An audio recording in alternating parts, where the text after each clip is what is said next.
So before I jump to the henna phase at this time, there's some things I want to mention. Is that kitty over there?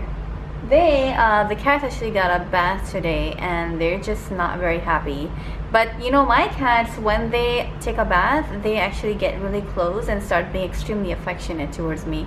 I don't know if it's whatever, what is it that they're looking for, but I don't mind it at all. It's kind of nice. There's one on my lap and there's one here, and the third one's probably hiding somewhere, I don't know. Hi, this is Amir from Henna Fixation with your dose of Henna Fix, and this is Henna Faves episode number 3.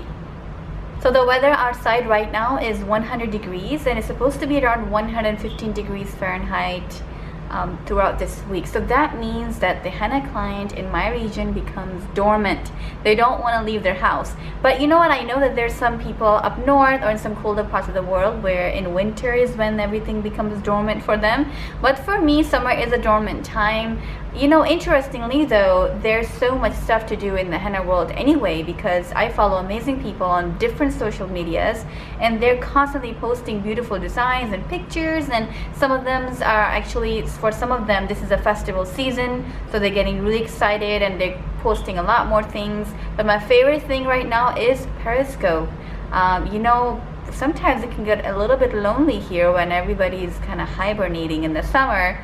So it is so cool to know that in Periscope there are multiple artists who are just sharing stuff, you know, maybe every day or every other day or something. So sometimes they're practicing and they're just, you know, want to share whatever it is that they're practicing with us. So actually there are a lot of cool artists out there. You can definitely follow them on Periscope.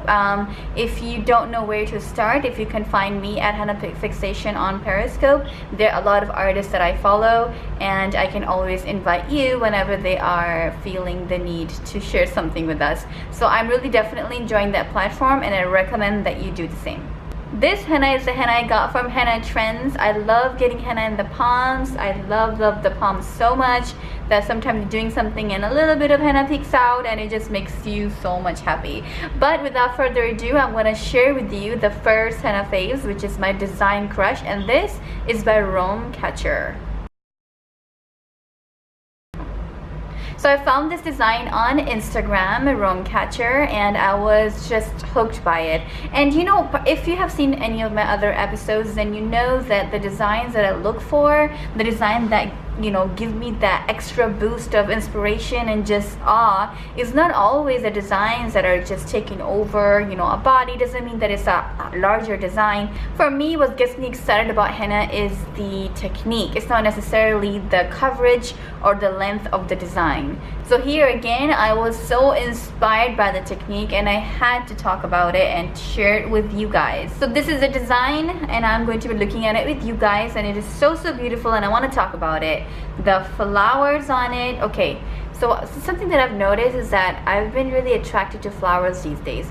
Generally, I like more structured designs, but whenever I'm super inspired for the Henna Faves videos, I've been attracted to flowers, and I'm beginning to wonder if I need to look at flowers more and maybe incorporate more into my design, because maybe this is something that is, you know, hiding inside my head and I just need to accept it and just go with it because I get super attracted to that. But okay, in this design though, flowers is not the main thing for me. I mean, flower is beautiful and she did a fantastic job, but I look at the fingers and I was just like, oh, I think it's because of the line weight and the line variation, which I absolutely love, and it creates such a movement on the fingers. I mean, does it not create? And I love how it is going down the fingers. I think that was my absolutely favorite part. Catcher, you did an awesome job and I'm just loving this design. Especially if you go towards the wrist area where there's like a little swoosh happening. I think it's a beautiful swoosh and I should have it more. So actually, in all honesty, I had a little bit of difficulty picking out a favorite design because there were actually 2 of them that I really did like. And I had to realize what is it that I like about the design, and why is it that I'm liking it. So I chose Catcher to be my design crush because I liked almost everything in that design. I liked the orientation and everything. But then I wanted to share with you a design by Natalia Mendy, and that is where my element crush lies. So my element crush is actually the dots in here. Okay, so normally I do the swish with the leaf design that all of, you know, it's all over my designs. I do them all the time, and I know many of the other artists do. So instead of the lines, she's using dots, and the dots are like varying widths. I mean, I was kind of blown away. I did get inspired by it, and I did create another design which was definitely inspired by this one. But I mean, just I want to use these kind of dots more. Even though I saw it this month, I found that I didn't use it as much as I wanted to. And generally what I do with Element Crush or some things that I like in the Design Crush, I like to incorporate them throughout the month. But this time I did use dots sparingly, but they didn't play such a huge role. So definitely in the next coming month, I'm going to focus more on these dots. So if you're on Instagram and if you're loving some of the design just like as I am, and if other designs that you would like for me to look at, maybe I'm not following the amazing artists out there, please hashtag Henna Faves and tag me at Henna Fixation, because I want to be able to look at those designs and see if I like. And if you have used any of these design crushes or element crushes in your own design, if you're a henna artist, and if you have used them after this video, please tag me, because I want to see how this video inspired you to create your own design. So in this case, actually, Design Crush and the Element Crush are pretty similar, so I think they both can work really well together. However, I'm thinking right now of different ways of how I can use a Design Crush in my type of style with what I come up with as a henna artist. So it should be interesting, guys. I have like cats crawling all over me. I am so happy right now. I think that, you know, I'm just in a happy world. For the dose of inspiration and motivation, I want to share with you this video that I saw, and I was very surprised that I didn't know about it before. But this video is actually a TED Talk by another henna artist, Sarah Mush. Sarah, I hope I'm pronouncing your last name correct, but it is, I mean, I didn't know that it existed, and when I stumbled upon it, I felt that whatever she was saying was what I felt about henna, the love I have for it. So actually, let me just summarize it a little bit. In the beginning, she talks about her exposure to the henna artistry, how her mother used to do henna and how she became inspired by that. And then later on, she begins to show you her exhibition in which she uses henna artistry as a way to unite the world. I thought that it was so beautiful, and I felt like her words are similar to what I felt about henna. When I listened to her, I was like, okay, this is something definitely that I agree with, and I wanted to share it with you guys in case you have been in the dark as much as I have. But I will link that video down below. Definitely check it out.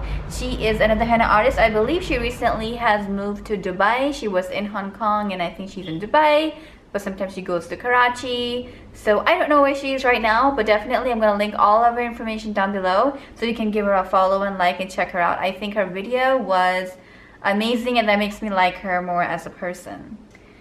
And for my favorite quote, or my quote crush right now, is actually, I'm going to go back to the book I mentioned to you guys before, which is Big Magic. If you have not seen me talk about that, that was Henna Faves 1, and I'm going to link it on this video. So do check it out. But I want to take a quote from that book because it is one of my utmost favorite book. And if I am feeling a little bit of in the dump with creativity, I like to go back to that book, and it just inspires me. So this is a quote that I picked to talk about in this video.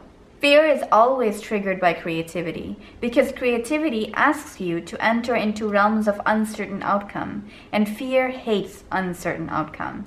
This is nothing to be ashamed of. It is, however, something to be dealt with. One of the biggest roadblocks to creativity, in my opinion, is fear. I think fear gets in the way of many beautiful things. We get inspired with ideas, but we are so afraid to try them out. We become afraid that if it's going to be liked by others. We become afraid if we're going to be good at it as we think that we are going to be. So yeah, fear is definitely an obstacle, and that is something, as Elizabeth Gilbert said, that it needs to be dealt with. I do hope that if you have any inspiration coming out from any of the things that I talked about today, or the pictures I shared with you today, that you go ahead with that creativity and that inspiration, and that you do what is calling out to you without fear of any judgment or anything, but just because you want to channel that creativity on a piece of paper, on a hand, on a canvas, on the wall. Just go for it. It's not going to be bad. It's not going to be perfect, but it's going to be amazing because it's coming from you. And with that, this is the end of the video. I hope you enjoyed this installment of Henna Faves. This definitely was inspirational to me, and I think this has not happened before, that while I was talking about the designs, I was becoming inspired, and I'm going to have to definitely find a victim soon. But seeing how everybody's is in hibernation, I'm not sure if I will. Yeah, I will definitely. That's pretty sad. I'm probably going to have to do it on my own hand. That's right. You always have your own skin if you don't have anyone else's. I hope to see you on Instagram, on Facebook, on YouTube, on any of the places that you love to hang out. And I definitely will see you next time. Henna on.